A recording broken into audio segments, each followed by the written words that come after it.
What's up, folks? I'm your host, Konrad, on My Sketchy Goodness, joined once again by Keith Grachow. Keith, as Yeah, always, it's a pleasure.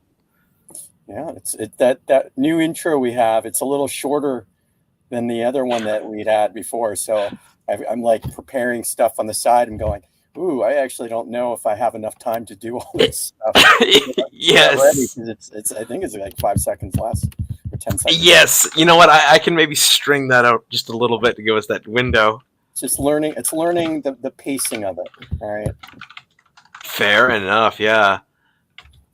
I'm just going to drop a quick message in the chat for YouTube and Twitch. I'll share my screen. Yes. Yeah. Get in there. And I'm going to drop. Different today, I think. All right, let's get your screen up here. Yeah. There we go. Black paper today. Ooh, all right. I just felt like doing negative to positive. So I dig it. Yeah. Then I guess.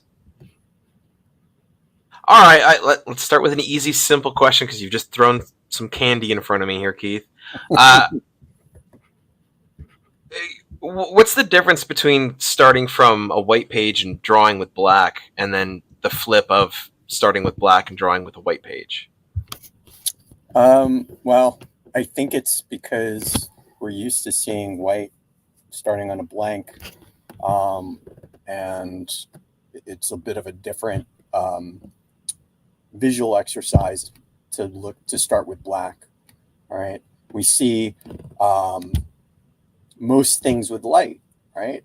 Yeah. So everything else around us mostly is lit up. The shadows are minimal, right? But when if you're somebody who has challenges with their sight and maybe they don't see, we do have some of our friends that watch that may use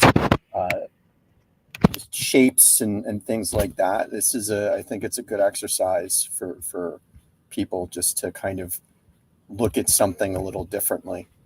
Right? Mm-hmm. To try to, and I mean, there is, I do think sometime I'd be interested to know some of our artist friends out there who have very heavy black spotting, if they see, when they're starting with a white page, how much black what they're putting in there, if they're carving out that white, or I mean, this is like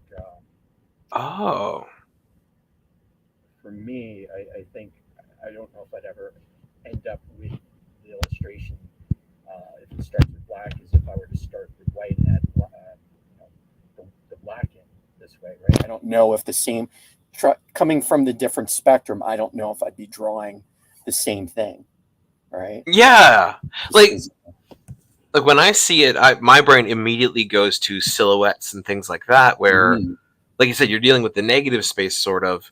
So instead of like drawing high detail, you would get sort of low detail, trying to still convey that same thing. But I mean, it doesn't have to be, as you're doing actively right now. It has nothing to do with it, especially in the digital age where you can just kind of do whatever you feel like. Yeah, and so it's if you were to buy paper that was black, which exists, and take white ink, because you can't. I guess you can use like a white pencil to try to sketch out what you're doing. Yeah. You can use like a soft penciled graphite, but it's a little harder to see the line. So you could conceivably be doing the same thing, where you're taking a black piece of paper, a white pen, or brush with white ink on it, and just going, I've planned this out. Maybe you've planned it out already, right? Maybe you've done it in on a white page with black, and now you do a little thumbnail of that, and then you're going, okay, I know what I need to do shape wise.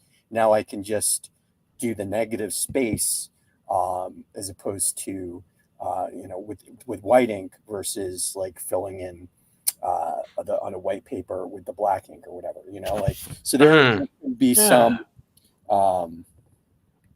interesting kinds of things you can do traditionally this way.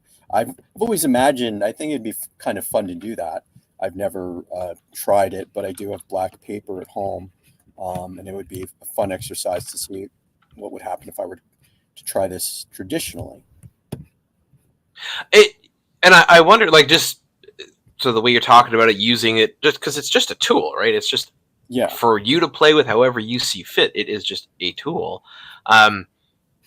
I'm kind of wondering if there's any artists out there, whether they're comic artists or just artists in general, that use black paper for night, and then if they're doing like a scene in the day, they use white paper. Because I imagine if you start with the base of black and you put, especially if it's like charcoal or chalk, I guess it'd have to be for the white, but putting, especially with anything with a color on it, like that would give it a darker base tone. So I wonder if that would work better. I've literally Googled this, and I'm just trying to see if there's anyone who pops up. Well, I mean, there are different kinds of paper like that could be used by traditional artists back in the day, where they would there was like the chemically treated paper where when you apply line to it, it can create like a certain kind of like a duo or zipotone, or it could create like a black mark, like a certain kind of black mark. It's like a clay base. Oh, so there are things you can do, and I've seen artists use that kind of stuff. I don't see why you couldn't even do something where you could take a regular Bristol board if it's thick enough, right? So most of the, I want to say it's 1 or 2 ply, which is a regular Bristol comic book page that you draw on 2 ply. And if you get like a thicker, like a 4 or 6 or 8, something that's much thicker that can actually take paint, like thick paint. So if you were to like put gesso, black matte paint, right on, paint onto it. So you've got like the 10 by 15 or 11 by 17, whatever size you're working, a comic book, you paint on top of it in a matte black, and then let it dry, and then go in with white ink, right? So there is that as well. I know that. I mean, I used to, back in the day, I played around with that, where you take a thicker board and paint onto it, and then you can etch in the white or other colors. You can paint other colors on top of this black board, right? So there are for sure, and I'm sure the artists that like to use multimedia have experimented with that kind of stuff, right? Oh God, yeah. It's just it's interesting. Like in the Google search that I've done, like, one of the keywords I've got here is black paper art. It seems to me, and again, this is a preliminary Google search. Let's grain of salt here the size of my head. But it seems whenever people are drawn, it's done with like either minimal detail and outlines to let like the basic shapes pop and then add color, or it's done with like super high detail. Let's see here if I can. I'm gonna take your. How am I gonna do this? I'm gonna do this. Share screen. Your work might come down for a quick second here. Whoop. So like it's either super high detailed like so, which again, extremely talented process there, or it's stuff like this, where like I said, the basic shapes come through, and then they're using a lot of color to emphasize it, which is interesting. Maybe that's just a lack of skill on the part of the person to not add in all the shading. Again, I don't know. I mean, if That we're is talking interesting. about like fine art, or even like just like commercial art, the kind of stuff you're looking at, yeah, that kind of thing where you take a black paper and you add the white and gray, like use different kinds of pastels you can have, because pastel is gonna like if you have an oil-based pastel, you can leave. It's a little bit easier to leave like a mark, like a thicker mark onto the black, right? So that the whatever pastel you're using isn't going to, it's going to cover the paper quite well, so that it's not going to come through so much, right? I mean, you can use like acrylic or gouache as well, something that dries pretty fast. Anything that's going to, if that's what you're trying to do, and if you don't want to have the black coming through, you need to have the medium you're using kind of cover it quite well, right? So, but comic book wise, that for sure, I'm sure artists do it. I just, off the top of my head, I can't think of a lot of artists that would do something like that. But I mean, I'm sure somebody's done like a full issue where they've done negative space. Actually, not in it. I think there was wasn't there like a Amazing Spider-Man, like a JR Amazing Spider-Man with like a character that was like negative space, and so there were pages of art that was just like white line of the character with black, like the black shapes. Trying to remember the name of the character. Somebody out there may know. It's like negative something. I remember that. Negative Man? Are you finding it? I'm trying. It's fascinating. Like I've Googled Amazing Spider-Man JR negative effects. And one of them is just the top one's like a Reddit from our Spider-Man from a year ago that's like thoughts on John Romita Jr. Spider-Man. The next one down is like, is something wrong with the new Amazing Spider-Man? But I'm wondering about the art. Or just look Amazing Spider-Man character that's negative space.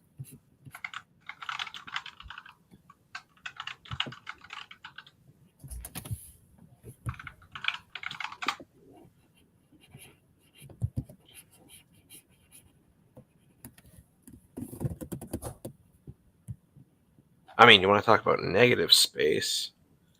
Definitely think cover for 101 is pretty darn cool. Yeah, I mean, that's that for sure. That's who's that? Mike Zack? I don't know. Let's see what Reddit has to say. My vote. John Byrne, apparently. Was that? But no, he was a writer though, wasn't he? No, he was also artist. Oh, you live and learn every day, people. Oh yeah, John Byrne. He was on. He created Alpha Flight, but he was also on the X-Men. Interesting. Yeah, that's a wicked cover. Not quite what I was after, but that's nonetheless, the idea, wicked that cover. Is the idea, and the question being, did he ink? Because you could. Oh yeah! Oh my god! You could argue that. I want to say that it's 50-50. I can't. Is there more black or is there more white?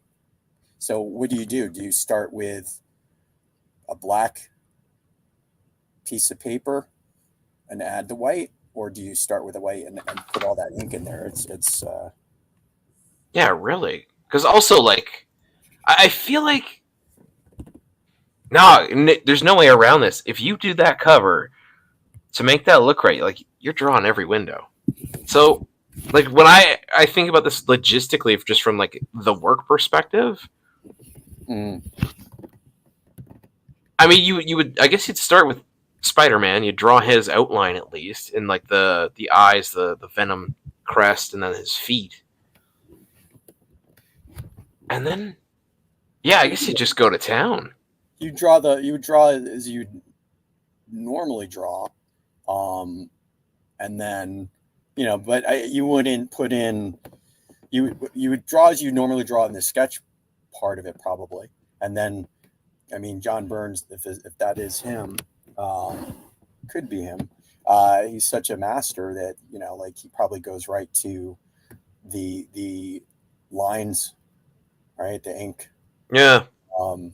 But anyway, yeah, that kind of stuff is really cool. Oh, it's fascinating. Just like what you're doing now live for us, which is amazing. Anyway, earlier you mentioned planning, how you plan drawings and stuff like that. That kind of got my brain clicking away. Like whenever we do this show, you're drawing, and I'm used to seeing you draw and make comics and do the actual work of creating those comics. But like, to get to that stage, a lot's got to go into it mentally and logistically. So talk to me about planning, whether it's art, comics, and how you do that sort of behind the scenes stuff that are behind the scenes, Yeah, so what I was talking about prior, when we first, before we came on live, I was talking about how I've just been, for the last couple of weeks, wrapping up one project and starting another. And both of them are more planning versus actually drawing. It's more, so the one project I'm wrapping up is working in InDesign and laying out the book and getting it ready to send out. And that it's thinking about how it's going to look visually in your hands. So you have to be able to kind of imagine all the, if you have a book in front of you, you like what's the front cover, the back cover, you have the spine. Oh, God. You've got to think about the end sheets or whatever, the interior of the book before you get, and then some of the copyright, like the table of contents or all that kind of stuff. So this is the part of it that I'd been thinking about prior. I already had ideas of what I was going to do prior to getting it ready. So it wasn't, I've been doing this long enough that I don't necessarily have to like, in the planning stages, like lay it all out. Although you can, if people do, lay it all out, so that you actually know what you're doing. But okay. Because I do this quite frequently, I know what I need to have. So it's not necessary for me to do it. And then sometimes what I really enjoy about that part of the project, the graphic design aspect of it, is that you get like, you come up upon something you hadn't even thought about. You're going, oh, this has happened, and I didn't really think it was going to happen, or I didn't even think about it until it happened. Yeah. And you have to problem solve in real time, and you're like, well, what if I do this? What if I do that? Right. And so it's to me, that's exciting because you're using a lot, at least for me. I've been a graphic artist, graphic designer, going on close to 40 years at this point. It's coming pretty close to that. And so I've learned all those skills. And so I use them. I don't use them all the time, but I use them enough in my life. I mean, first 15 years of my career was pretty much, that's all I did. And so it's a muscle that maybe if you don't use it at all, I'm sure it'll atrophy a bit, but I use it enough, graphic design skills enough that I'm somewhat warmed up. And so I like having those kinds of challenges. It's design, composition, typography type challenges that come up when you're at the end stages, or at least for me in this case, the end stages of like putting a book together. That kind of stuff is fun. And then the planning of a projects where you have to start visualizing what the book is going to look like, how it's going to plot or pace out.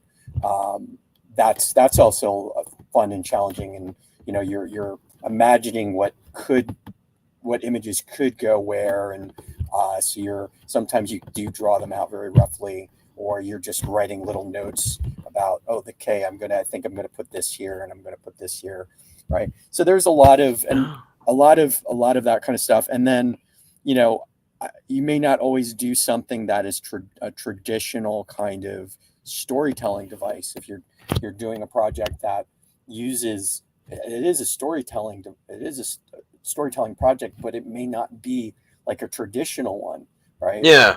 Be like if a webcomic is paced differently than a traditional handheld comic or children's book, or if you're doing spot illustrations, like all that kind of stuff for like a prose book. So all those kinds of things are a little bit different from a comic book. So it's similar issues, but having to come up with slightly different workflows for each one of them, right? Yeah. So here, something that I am curious about regarding, because you mentioned copyright earlier, is sort of the copyright and all that. So like every time I've seen a book put out through Kickstarter, or any time I've seen a published work, really, usually I'll just pick up Squire and Knight #2 here because I happen to have it beside me. You will normally see within the first couple pages. Oh, and of course it doesn't on this book.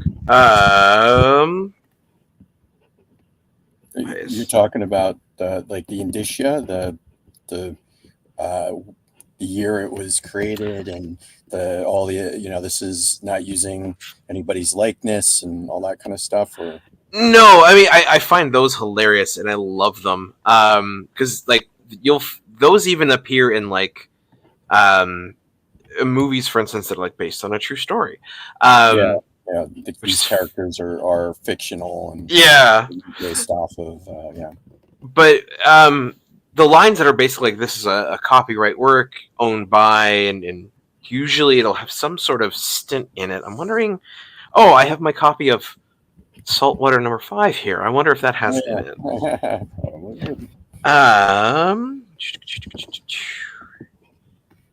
Let's see.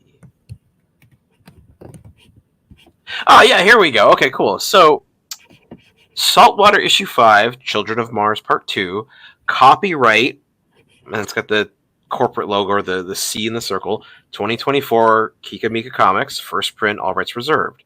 Because I genuinely have no idea, and I think this is actually like something that's sort of super important for people to know when they're making any type of art or putting anything out. Keith, can you just print that in there? What's the legality behind that? How does all that work? Well, I probably just grabbed it from, a comic, like any other comic, a mainstream comic. You see what they put in there, and it's similar, right?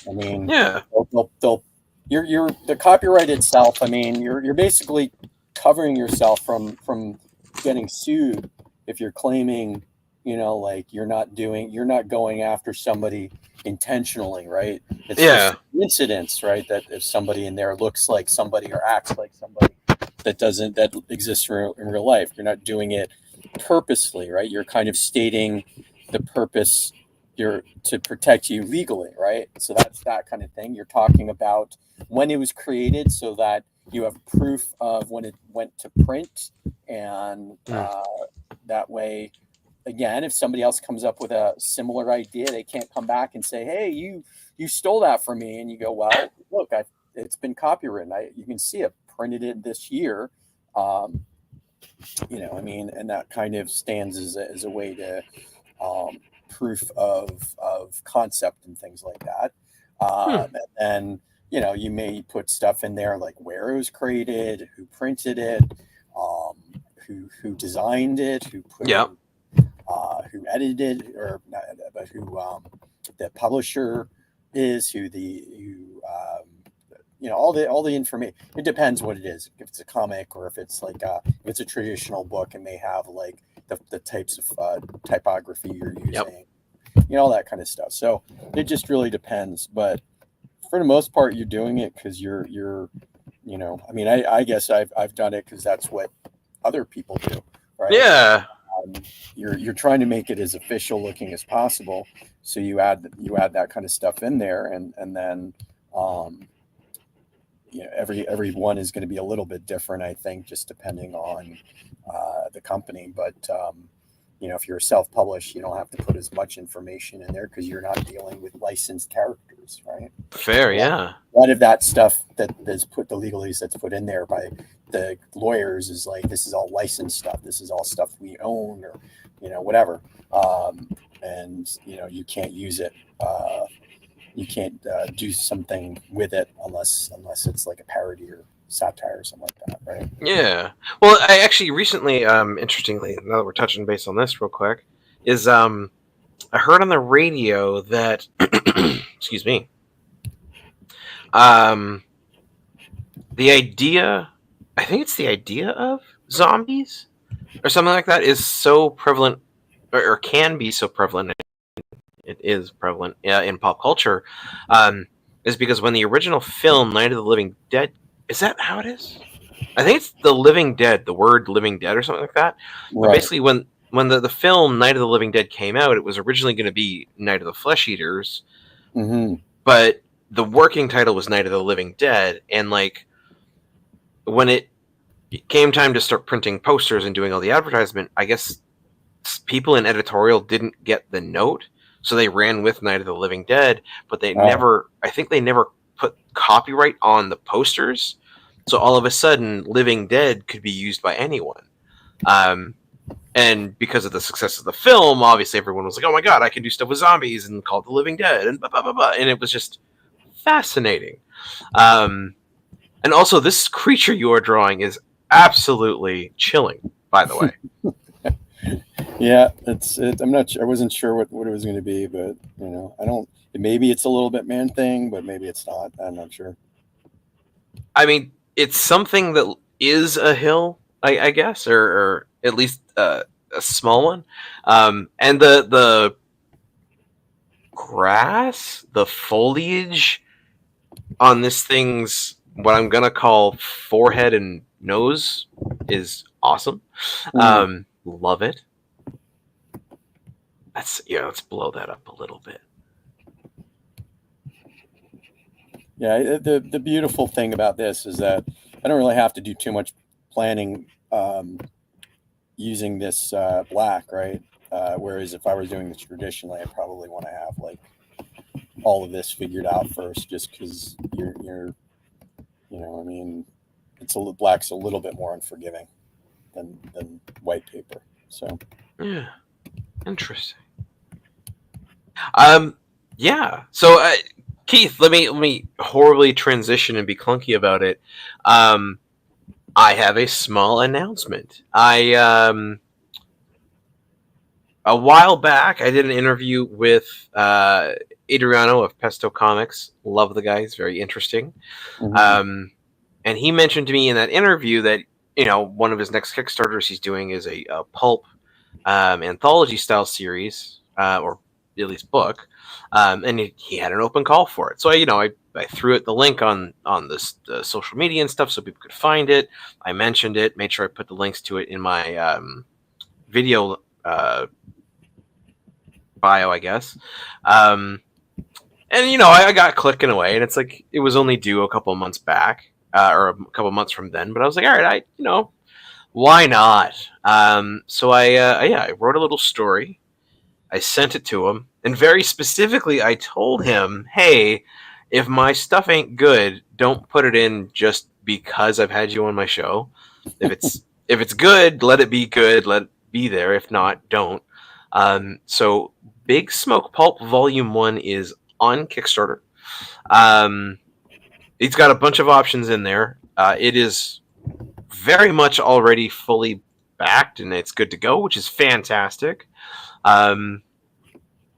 But basically, when you go down the page, you can see all the different rewards. So one, if someone wanted to back it, for a mere $2 Canadian, you can get a thank you in print in the book.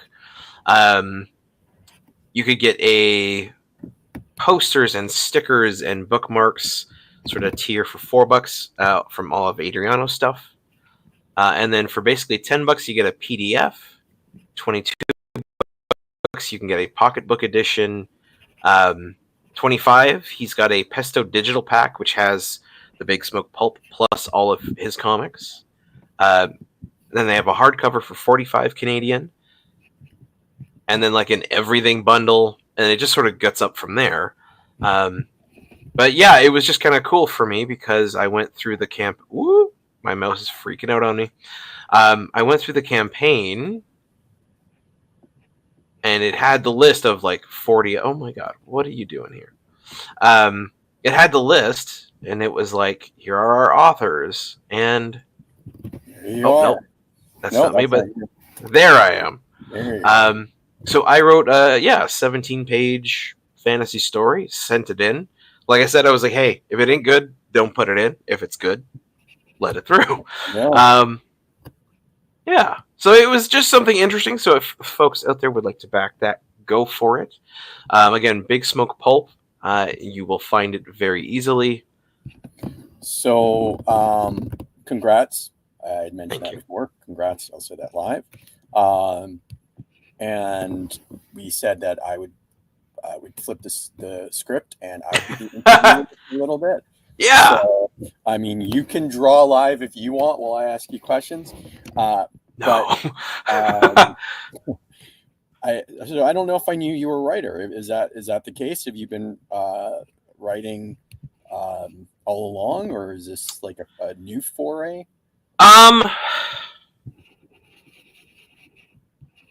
I think this is the first time I had like a hard objective that was like, hey, this is a thing that is due, and that I thought, you know what, I can have some fun doing it. Like I've written, oh god, the first time I thought about seriously writing would have been 2014 or 15, and it happened out of boredom, which is not good to say. So all my life I've been into comics, right? But when it comes to like prose books or normal books, huge fan of fantasy. So that's sort of where I live. Lord of the Rings, but also like my favorite author is R.A. Salvatore, who writes a lot for Forgotten Realms. Recently I've gotten into The Witcher and stuff like that. But in 2014 or 15, I moved to Hong Kong, and I was on my first plane flight ever. And folks out there, if you've never been on a plane, don't fly to Hong Kong. It is a 13-hour flight straight, and I did that. And at the time, I had a Microsoft Surface, so it's like a tablet with a keyboard, but the keyboard comes off. And like I was like, oh god, what am I going to do for 13 hours? So I watched a couple movies, and I was like, well, now I'm bored. And I just sort of started hitting keys, and I just went. And I pumped out over that flight something like 40,000 words. Wow. Yeah, because it was just like I was just literally cooped up in my seat on the plane like this, and I'm like, okay. And I'm pretty good at typing. I'm not fantastic, but like I know the keyboard layout well. So I closed my eyes and I just sort of, started typing. Luna, thank you for not yelling at me. And I worked on that, and I have worked on it for quite some time. I keep getting fractured, and my brain keeps like, I don't like this bit. I like this bit a lot. And I have multiple Word files of like good, bad, keep it, use it later. But then basically, like I started writing smaller stories and submitting them to places to actually publish. Got a whole bunch of rejections, which is expected. And then I finally, I saw Big Smoke Pulp, and I was like, let's try it. Let's just go for it. Have fun with it. So I submitted, and Adriano seems to have liked it enough. Gonna bring your art back up though because it's spooky. And yeah, like I'm currently doing NaNoWriMo. I am massively behind. So like after our show, I will be eating dinner and then getting back on this keyboard. But it's fun and I enjoy it. Yeah. Is this all an exercise towards doing comic books, or you just want to stick to prose or long form or short form or all of it? God. So far, I'm just kind of feeling it out. Like the thing that I created way back in 2014 or whatever it was on that flight, I've thought about turning it into a comic, but I think with how much and what I want to do with it, I would want it to be more of a like a prose. I do have an idea for a comic that I need to actually just completely sit down and write. That my partner Vanessa helped sort of co-create, called Baby Man, which is just weird, and it feels a bit like the 90s late night cartoons that were, they would be like sort of normal animation, then at like an intense moment they would hit you with an absolutely sinister amount of detail, like Ren and Stimpy, for instance. Okay, yeah, that kind of stuff.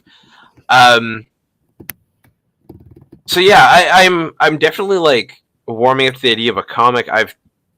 I think I need to get better at what I want to put on the page and narratively like structure it so that I can say, hey, panel by panel, here's what I want, or on this page these things need to happen, and then go.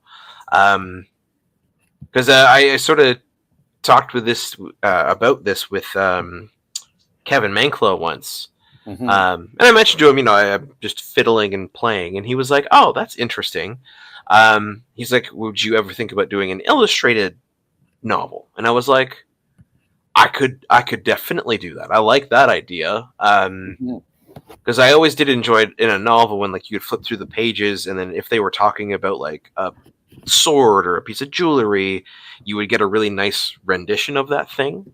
So I think, Keith, to concisely answer your question, I don't know yet. I think it'd be great to make comics. Obviously, I love them. I just don't know if the things that I'm cooking up in my brain would work well in the medium. Because I haven't set out to make a comic. It was just, let's get this story out onto a page somehow. Yeah.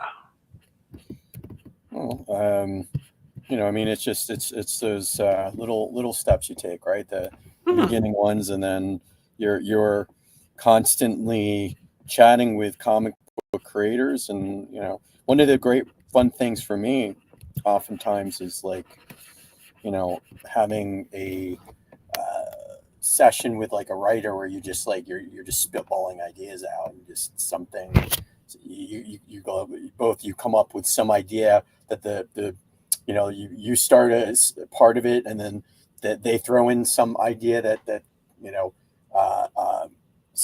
connects with your idea, and before you know it, you've got this like full-fledged comic book idea or graphic novel or series. There's something really quite special about that kind of fun thing to do with another creative person, right? It's anything could happen, anything.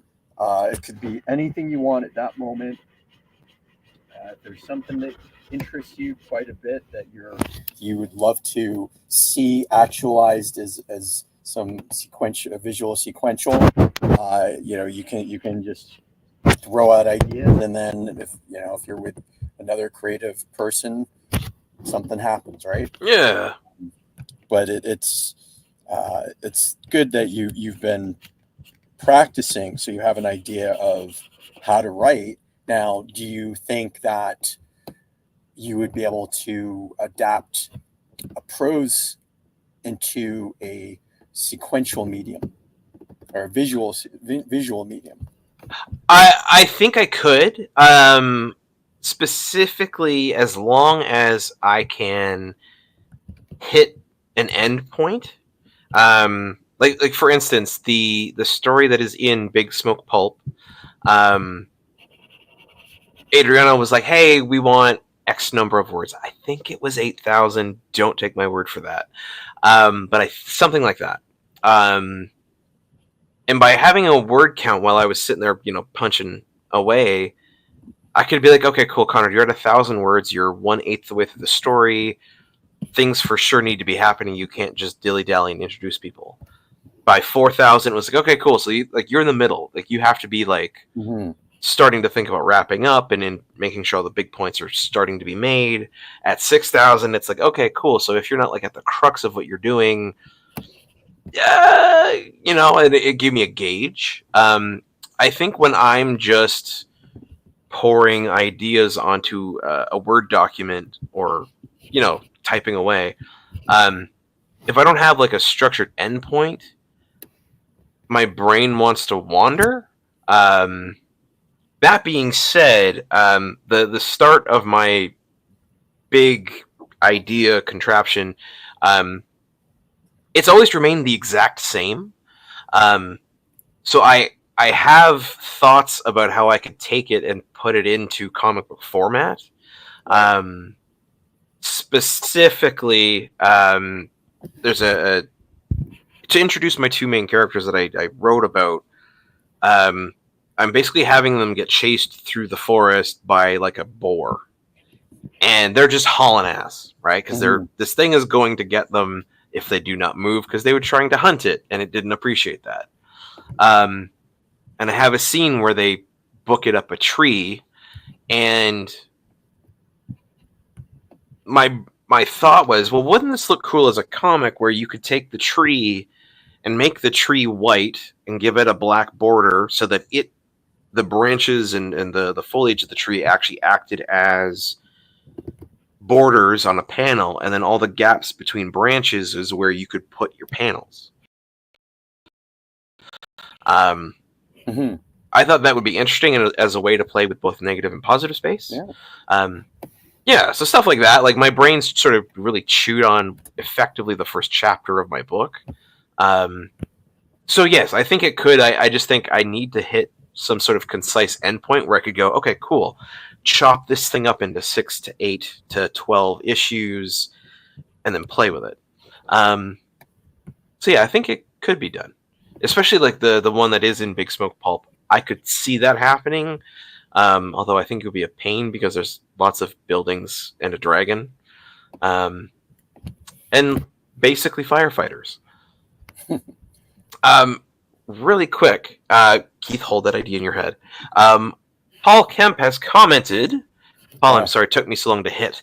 An amazing start to Keith's artwork. Couldn't agree more. Thank you for another WNR Presents, Konrad. You're very welcome. Your series is really great. Thank you. Looking forward to reading your story from Kickstarter. Best of luck with it. Thank you so much, Paul. It is thankfully fully backed, so it's going to happen. I believe print copies will be released February. That's what it says in the Kickstarter. So Paul, if you'd like, feel free. If you want to support it, just to support it, you can do $2 and get a thank you. Or there are many other options. I'm going with a $45 hardcover because I want to see my name inside of a hardcover. But yes, Keith's art is chilling, and I love it. Oh, you flipped it. What have you done? Well, I needed a different perspective, so I wanted to see if what I was doing was working, and then I was like, no, not feeling it when I flip it, right? Flipping using a mirror or flipping it, it takes you get used to something, and then it kind of breaks that whatever it is that you keep on seeing, it becomes a new thing, and you can see it a little bit more with more fresh eyes, right? So that's kind of what I'll do sometimes if I feel like something's not quite working, or I just want to make sure it's working, right? Like I think it is. I dig it.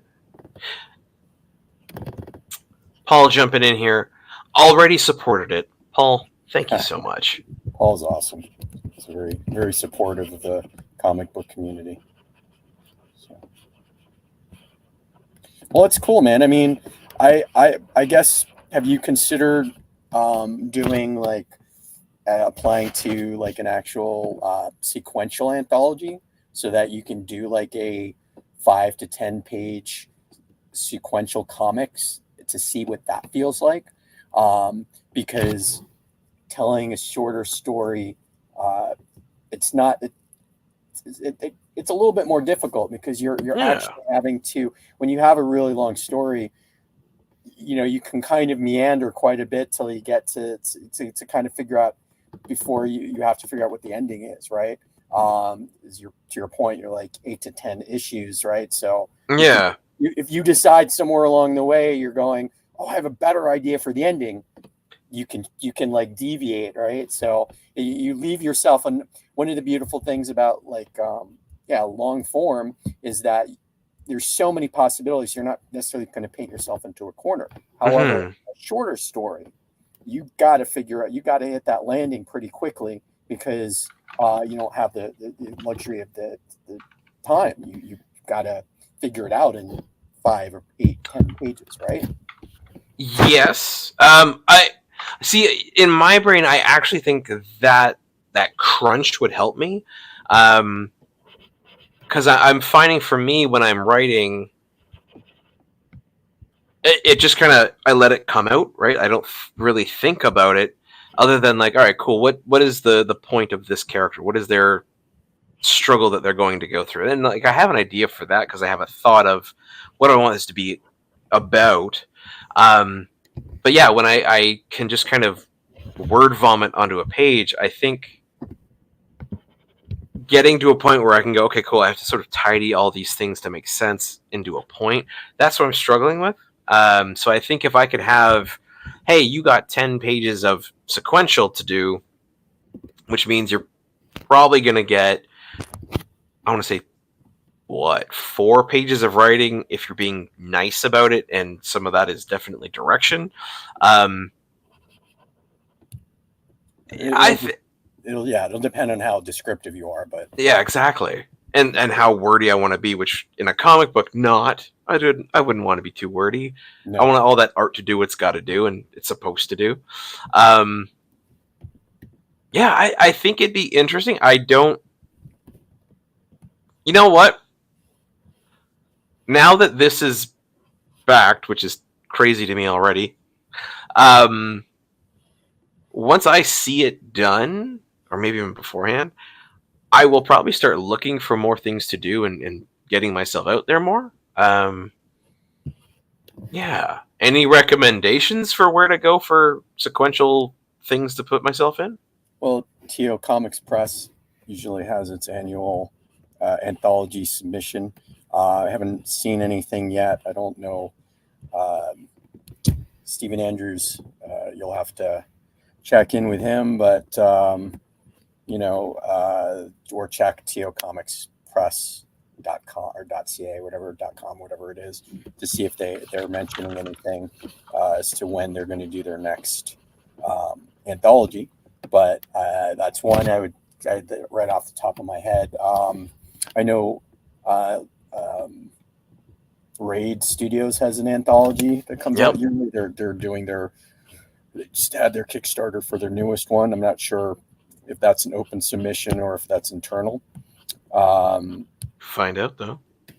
Or there's always like anthologies coming out. You just have to Google and see if something appeals to you and you know what the parameters of it are, whether it's something that whether they're being fair to their creators, that kind of thing. That if all those bells ring true, then I would approach one of those types of anthologies. It's always better if you know the person, obviously, because they if there's people connected to it that you're familiar with, then they know who you are. They know the kind of character you bring to something. Yeah. One of the things about running an anthology, is that it's a lot of work for the editors because they're wrangling all these creators, like 20, 30, 40, 50 different creators for this book that's got to come out in a certain time. So it's a lot of, it's very difficult for the editors to make sure everybody's doing everything when it's supposed to come out on, submitting the script, submitting character design, submitting pencils, all that kind of stuff. So as a writer, if you're doing what you're supposed to do when you're supposed to do it, and they know you're going to that your the expectation from you is timeliness. That's always positive for you getting into an anthology. Right? So being able to take this anthology that you just that you're in now, and being able to go back and use that as a reference. Go, hey, I did this on time. You can ask this person. So when you're applying, just basically go, hey, I'm going to publish in this anthology with this person. You can check in with them if you have questions about me, and then there you go. All right. So I like it. Thank you. Yeah. Much appreciated. It's exciting. I will say I'm very excited about it. I'm excited for you, man. The more, as I've said before, the more of us in the community, the better, right? The healthier the community is with more of us creating stuff and, having a bigger tent of different voices, right? Absolutely. That's a good way to put it. I like that. The more, the merrier. Yep. Oh. Okay, so about your drawing, your absolutely stunning black page, or I guess it's not a page, your black doc, whatever you want to call it, black page document with white. When you're, as someone taking this image in, and me being me, when I see this thing, I think about what the foliage on its back would feel like, or what its arm would feel like. Do you ever think about like the texture of the things you're drawing? I try to. If the more you can put yourself into the place of the thing you're creating, the more ideas you'll get as to trying to make it feel like the thing it is. You don't necessarily have to do with accuracy, but if you want something to feel hard, you have to imagine the lines or the shapes or the colors that will make it feel that way. And if it doesn't come across as hard, then you're going to lose part of the story, right? Yeah. So you do have to put yourself in the place of the characters. And I do think of like inanimate objects as characters, right? If it's a city like Gotham City, God, it's very character filling when it comes to like the ways that the buildings are designed, right? And you have to make it feel old and cracked and pockmarked, right? It's gonna have graffiti on it, that kind of thing. Like it's gonna give you a feel, right? So you have to know what that is when it comes to, if you're in a swamp environment, you imagine, like the mushiness of the water, like whatever, all the silt in the water as you're stepping, right? So the squishiness of it, the gooey, oozy stuff, right? The way that the trees and plants may give off certain smells, they may, all that kind of stuff has to happen. I don't know if it's something that, like when I'm doing this, if I'm like thinking to myself, okay, I'm going to make this like it's a stinky creature in the swamp, but it doesn't hurt to talk it out like that, because it does make me think about that a little bit more. But it's a good question. It's a really good question. How often do artists, are they is it somewhere just in their subconscious as they're thinking about it? Is it something they're purposely bringing out, right? I think that for sure, if I'm trying to figure out like how a character's moving and I'm doing it myself, then I know where to put the pressure of one foot versus the other, where, like how where the balance is, where Yeah. you're putting more weight, right? So you have to feel if something is light and airy. It's like a ballerina on toes. You kind of want to make it feel light. If you're making the character like, the Hulk, where his feet are sinking into the ground, you want to really weigh it down. You can use blacks to, like lots of deep black or solid blacks to weigh that character down, right? So there's all things you can think about with that when it comes to, like, the way I'm thinking about this character here is I feel like there's this like intense light, like from a beam, like a helicopter beam or something, shining down on it, and it's just, whether it's escaping from the light, and so really the viewer is only getting just little bits and pieces of the details of the character, because it's not wanting to be seen, right? I don't know if I'm thinking so much about like what the things feel like, as much as I'm thinking about what the how this character is wanting to is maybe afraid or wanting to just from this enemy, right? That's kind of how I'm picturing this. But it doesn't hurt to for sure think about, like, is this a fast moving creature, or is it slowed down because it's got this mound of like detritus on it, and the flora, the trees, the branches. So it's kind of weighing it from actually being able to move really quickly, right? Yeah.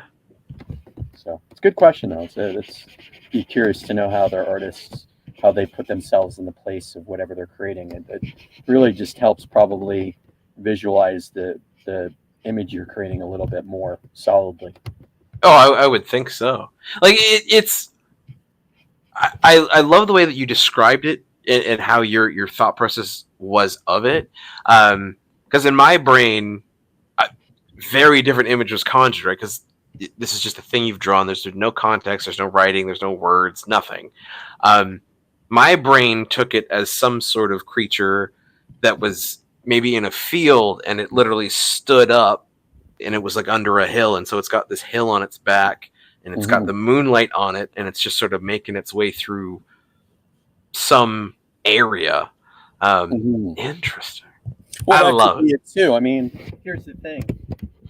It could be interpreted in different ways, and you almost kind of may need to see the before or the after to get a better sense of what the story is, right? Like, this is a single image.